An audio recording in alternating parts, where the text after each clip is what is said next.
public. Elle espère ainsi faire baisser de 10% ses dépenses de chauffage. Reportage de Sylvie Callier avec Hervé Colosio. Du bois pour se chauffer, le Pays de Bray n'en manque pas. Juste en face du bocage, ce bâtiment neuf, c'est une chaufferie au bois. Ouverte au public pour cette journée, elle est raccordée par un réseau enterré de 5 km à plusieurs bâtiments publics comme des écoles, l'hôpital et aussi des logements.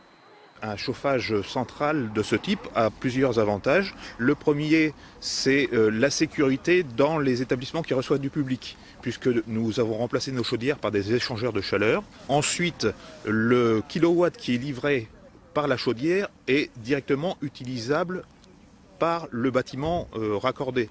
Et on n'a plus ces pertes de rendement liées au fonctionnement des chaudières traditionnelles au gaz ou au fioul.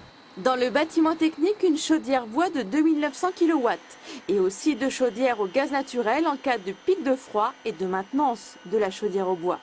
Le bois qui est brûlé est constitué de plaquettes venues des forêts et des haies locales, de résidus de scierie et de broyats de palettes. Il faut déjà bien savoir que là on est sur un process bois industriel qui n'est pas du tout comparable avec les cheminées qu'on peut avoir à la maison où on entend en effet beaucoup parler des émissions de particules dans l'atmosphère.